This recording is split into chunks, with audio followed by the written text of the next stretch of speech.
Hi, I'm Marie Scott, creator and founder of Happy and Healthy After Widowhood, also the creator of the unique 7 Steps to Healing After Loss for widows and widowers, a unique roadmap to help move from grief and pain to happy and healthy after widowhood.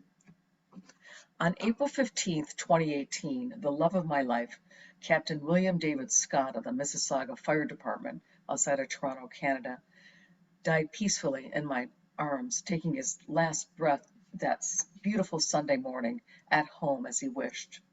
I remember whispering in his ear that morning after a very sleepless night. I remember whispering, "It's okay, honey, I'll be all right." I lied.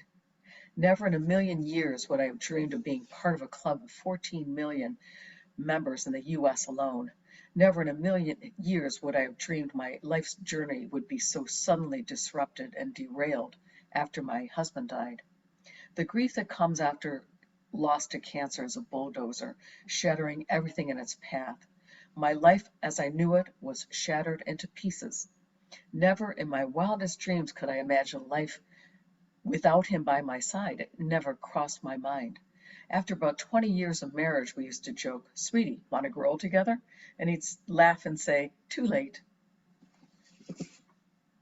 After Dave died, I remember lying on the floor with open, empty arms, wondering, who was I going to take care of now? And the answer came back quickly, "You silly."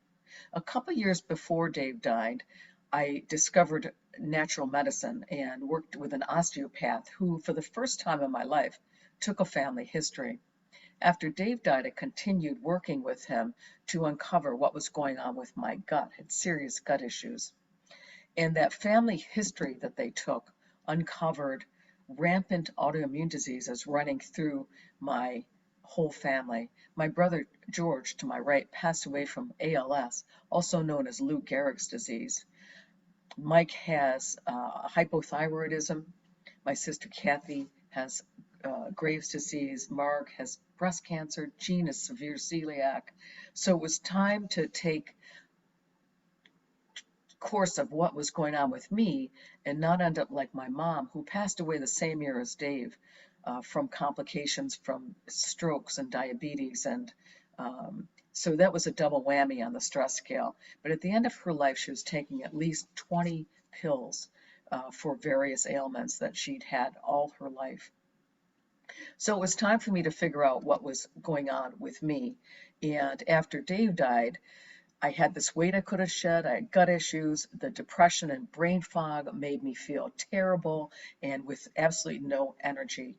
I went to the Living Proof Institute outside of Toronto, and they enrolled me in their Essentials program and put me on a food plan called AIP, a 6-week food plan. Autoimmune protocol is what that stands for. They even made this Italian girl give up pasta and tomatoes. The second thing they did was put me through 3 kinds of testing. That uncovered chronic stress, no surprise after all I'd been through with a stressful career, as well as taking care of Dave all those years, and uncovered prediabetes, hormonal imbalances, vitamin deficiencies, exposure to chemicals from my many years of being on the road in airplanes and hotel rooms, and even uncovered elevated levels of a chemical called glyphosate, which you might recognize as the main ingredient in Roundup. So let me take you through my 7 steps to healing, which helped me overcome the devastating grief of losing Dave, as well as my beautiful mom in the same year. The first step, and in my mind, one of the most important, is to leverage food as medicine. And it was Hippocrates who first said, "Let food be thy medicine, and medicine be thy food." Did you know a peach can have up to 25 pesticides in it by the time it gets to market, into the supermarket? Things like fluosinide, which I had to look up how to pronounce. And it taught me that if you can't pronounce an ingredient, you probably shouldn't be eating it.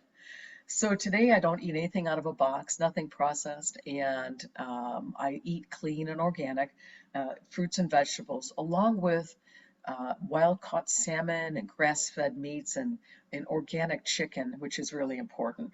My friend Sue says, if I need antibiotics, I'll just eat a piece of chicken. So within 6 short weeks, I lost 30 pounds and literally melted off. And I went from a size 12 to a size 6. And I've been carrying around this weight with me for 20 pounds for 20 years. And to think I was healthy. After all, I've been working out with a trainer twice a week for years. I walk the golf course a couple times a week, every single week of the year, and watch with my friends every single day. I was fanatical about getting my steps in. But by just changing my food plan, I realized that I wasn't healthy at all. I was just fit. And when those 30 pounds disappeared, it started my healing from the inside. And once that started, my heart opened up and I gained my confidence and my smile back. This began my real health transformation. So, food for thought, one thing can you do this week to eat better? Is it perhaps swapping out your salad for organic lettuce and organic greens? You can find the Clean 15, by the way, on ewg.org, and it'll help you determine what you should spend money on in buying organic fruits and vegetables versus things that aren't so bad if it's not organic, like avocados. The next step is to incorporate movement. And the new saying is sitting is the new smoking. It's oversaid, but it's really true. And a sedentary lifestyle isn't healthy in any way at all. What I try to do is get up 5 minutes every single hour. It can be as simple as stretching with your arms raised to the sky or chair yoga. You can find some good YouTube videos on chair yoga. Just pull a few weeds out of the garden. Get up and walk around the house, or even better, put some music on and dance like nobody's watching. It doesn't have to be perfect. Just take baby steps till it becomes second nature. And good exercise right now is just throw up your arms. If you're standing or sitting, or if you're at a stand-up desk outside in the sun watching this workshop, just throw up your arms and it'll make you feel better. The next important step is to improve sleep. I know after Dave died, my sleep was terrible. After all, I hadn't slept alone for 30 years. The first and most important thing I did was to standardize my sleep times. I try to go to bed at 10 every night, and I wake up at sunrise with the sun in my eyes, usually 6 or 7 in Florida and 4 or 5 in Maine. I found out that good sleep helps manage your weight as well. There are many studies on obesity and people not getting enough sleep, so it's an added bonus. 1/3 of our lives are spent sleeping, and one easy tip that you can do tonight is to turn the thermostat down. I have the thermostat set in both our bedrooms here and in Florida at 67. And it really makes a difference sleeping cold. I sleep through the night now. I don't wake up at 2 o'clock and up for a couple hours. But sleeping cold was the easy thing that I did that helped me sleep like incredibly well. So what's one thing that you can do tonight? Step 4 is meditate to reduce stress. And I never thought meditation was my cup of tea. I thought I'll never quiet this monkey brain. And I learned a lot of things about meditation. I had the Calm app on my phone for many, many years. And, dabbled in it maybe once a month. I'd put a guided meditation on. But I learned that a brief meditation can give you rest that's 5 times deeper than sleep. So that was good motivation. And it can be as simple as closing your eyes and just breathing. It doesn't have to be guided or to music or anything. And try it for 7 days and see if it sinks in and becomes a part of your morning routine. It's a non-negotiable part of my morning routine. I wake up and I'll put my AirPods in and I'll lie there and listen to a guided meditation on Calm or the Daily J with Jay Shetty. So lots of ways and lots of apps to get your meditation fix in. And right now, if you just take 1 second, close your eyes and take one deep breath from your belly. And exhale. And I do that at least once or twice an hour. Step 5 to me was very, very important. And through 30 years of marriage, laughter was a big part of our life. And when Dave died, it kind of disappeared. And even the Mayo Clinic says it's no joke. The first time I laughed, about 8 months after Dave died, I had to do a double take. I thought, what is that noise? And I learned that it was overcoming the guilt of laughing without Dave there. That was the key. And also learned that laughing can lift depression and releases those feel good hormones like endorphins. And also, a smile begets a smile. If you smile at somebody and they smile back, who knows, you may have just changed the world with what that person might go off and accomplish that day. And of course, a laugh a day keeps the doc away. A laugh and an apple, I think, was the old saying. The next step is to develop healthy relationships. It's so important. I can't stress it enough. You must subscribe to negative friends and negative family as you heal. Yes, even family. Uh, Spend time with friends who make you laugh. We all have funny friends and who make you feel comfortable in your grief journey. Find friends and be around friends that make you feel comfortable with being sad as well, because it's going to happen a lot, especially in the first couple of years. Not only that, but healthy relationships helps increase your self-esteem and self-worth. And one tip that I can share with you is, have you ever heard of Meetup? When I was in Charleston after Dave died, I created a group called Widowhood Sucks, especially after 50. And I got up to 50 or 100 people, 100 members in that group. We go out and have dinners and go to wine tastings and even just to walk in the park. But we'd have weekly events, and it was a great way to meet other other widows and widowers going through the same thing. The sense of community is so important. About a year ago, I met a friend, Kim, on the left, that through another widows group on Facebook, and we became fast friends. And she said, "You're such an inspiration of everything that you've done and finding new purpose." And so, just on a fluke, it was her birthday in a couple of months ago, and I noticed she was in Maine, and I said, "Where are you, Kim?" And she said, "I'm in Ellsworth." And I said, "That you are 20 minutes away from me. You must come up." I knew she was with her new love.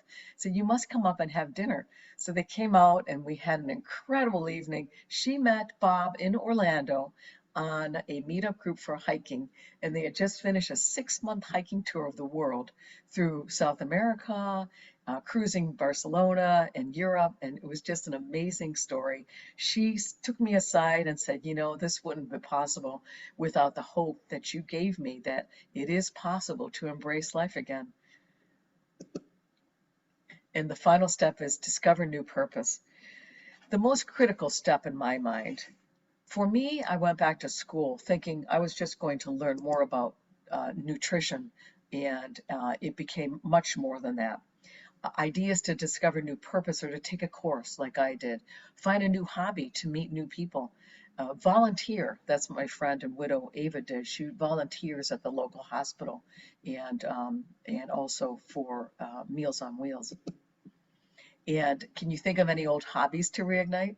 When I did this workshop at Camp Widow in Tampa, this woman from the front row stood up, grabbed the microphone, and started belting out the national anthem. It just sounded, she was an amazing voice.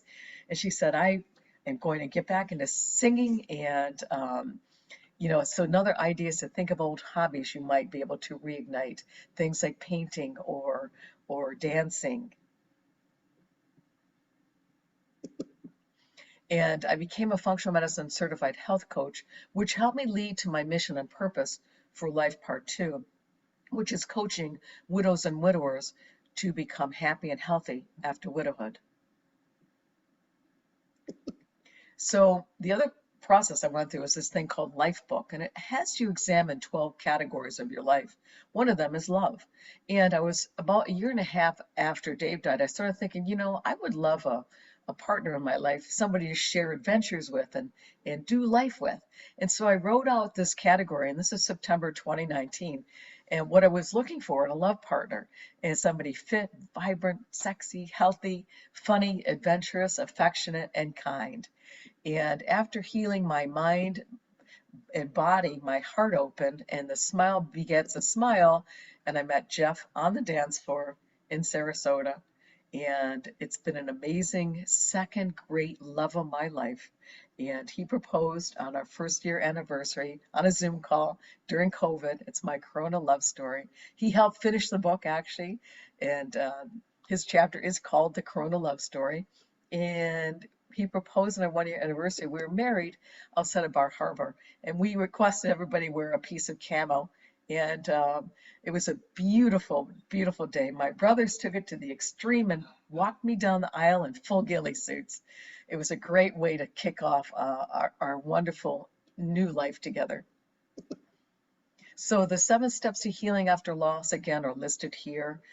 Food, move, sleep, meditate, laugh, healthy relationships, and discover new purpose.